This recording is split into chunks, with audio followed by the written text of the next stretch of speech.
Paulo sempre via cada circunstância como uma oportunidade para pregar ou para defender o Evangelho. Olá, sou Paulo Eduardo. Estamos chegando mais uma vez para estudarmos juntos a Palavra de Deus. Muito obrigado por me acompanhar. Muito obrigado por mais uma vez estar aí do outro lado, nos acompanhando. Seja bem-vindo. Eu fico muito feliz de saber que você está aí do outro lado. Nós preparamos esses estudos diariamente pensando em você mesmo. Nós tiramos tempo, debruçamos sobre os estudos para poder compartilhar a palavra com você. E eu agradeço a sua atenção, você que tira um tempo para estar conosco aqui. Nós não chegamos aqui para gravar esses estudos de qualquer jeito, sem uma preparação.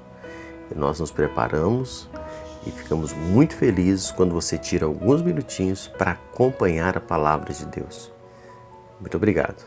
E você que sempre nos acompanha, porque todos os dias, 6 horas da manhã, tem estudo aqui.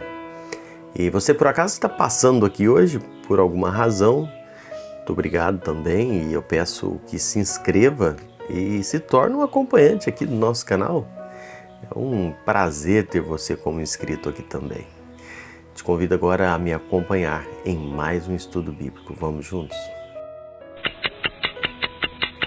Nós estamos no capítulo 1, onde Paulo está falando da sua alegria em ver o Evangelho ser anunciado. Paulo está trazendo o fato de estar feliz, que muitas pessoas estavam pregando o Evangelho, muitas vezes com motivação errada, mas estavam pregando. Nós estudamos aqui, Paulo faz uma lista de coisas que aquelas pessoas estavam pregando por aqueles motivos. Levantamos várias aqui no texto do 1º capítulo de Filipenses. E Paulo fala, uns estão pregando por inveja, discórdia, contenda, para aumentar o meu sofrimento aqui na cadeia. Mas olha, eu vou falar uma coisa, eu estou feliz que o Evangelho está sendo pregado. Aqueles crentes de Roma se moveram, não é? Nós já falamos, com a prisão de Paulo. Mas existiam alguns ali que tinham umas posições que perderam com a chegada de Paulo ali. E eles começaram a pregar o Evangelho com outras motivações. E Paulo fala, deixa eles, estão pregando o Evangelho. Está errado as motivações, não estão pregando a mensagem correta. Paulo jamais ia se alegrar se a mensagem não fosse a correta. Paulo jamais ia dizer que estava feliz se eles estivessem pregando um outro Evangelho. Paulo sempre via a pregação, as circunstâncias como uma oportunidade, ou para a pregação do Evangelho, ou para a defesa do Evangelho. O verso 16, Paulo expressa isso. Esses, por amor, sabendo que estou incumbido na defesa do Evangelho. Você que acompanha os estudos sabe, Paulo sempre foi um vigoroso apologeta. Paulo sempre pregou a verdade.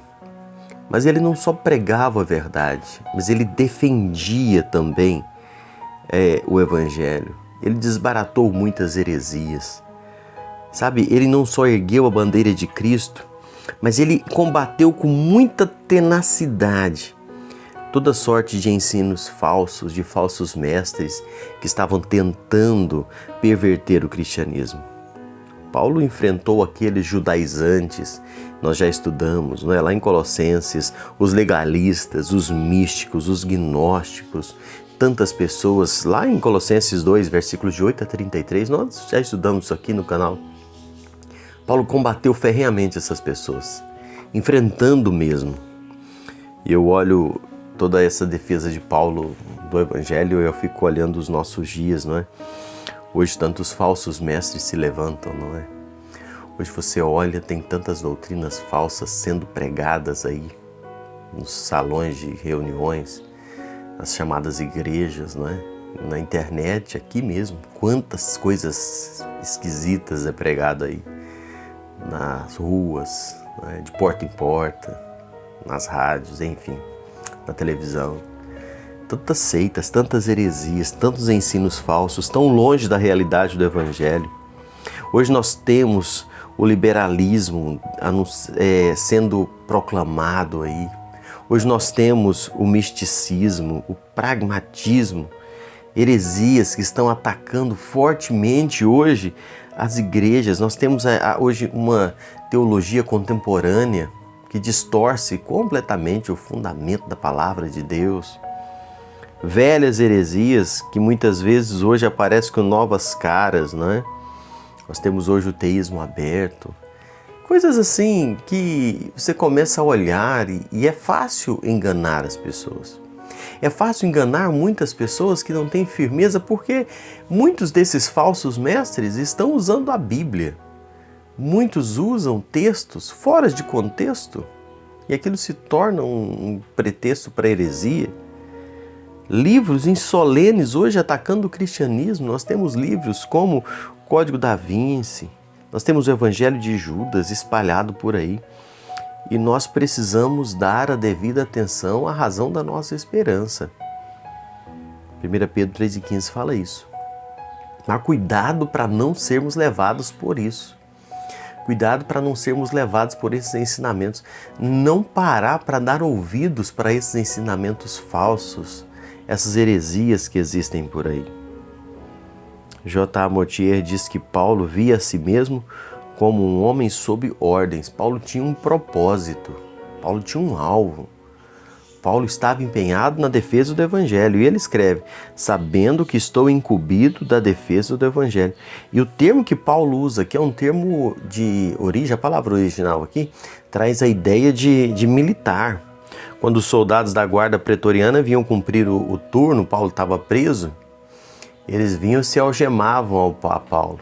E Paulo aproveitava a oportunidade para algemar os soldados à verdade do Evangelho e muitos deles se converteram, né? Paulo diz aqui. Paulo não questionava o seu sofrimento como se Deus tivesse esquecido dele, como se o seu sofrimento fosse uma obra de Satanás. Mas Paulo via cada circunstância como uma oportunidade de pregar ou defender o Evangelho. E terminando aqui, a gente observa, Paulo aproveitou as prisões também para escrever cartas que, na verdade, se tornariam imortais, como essa que nós estamos estudando aqui. Eu posso afirmar sem dúvida que essas cartas contribuíram mais para o progresso do Evangelho. E as que mais impactaram foram as que Paulo escreveu, sem dúvida, na prisão, né? Filipenses, Efésios, Colossenses, Filemão, cartas escritas na prisão. Essas cartas ainda hoje são luzeiros, trazem luz, direcionamento para a igreja. Isso tem sido um instrumento para levar milhões e milhões de pessoas a Cristo, para edificar o povo de Deus ao longo dos séculos. Então Paulo se via com essa responsabilidade e aproveitava as oportunidades. E se alegrava quando o Evangelho estava sendo pregado. E estava pronto para defender o falso Evangelho. Que o Senhor desperte em nós esta visão, esse desejo, esse interesse de proclamar o Evangelho e fazer isso sempre para a glória de Deus. Que Deus te abençoe. Obrigado por me acompanhar mais uma vez.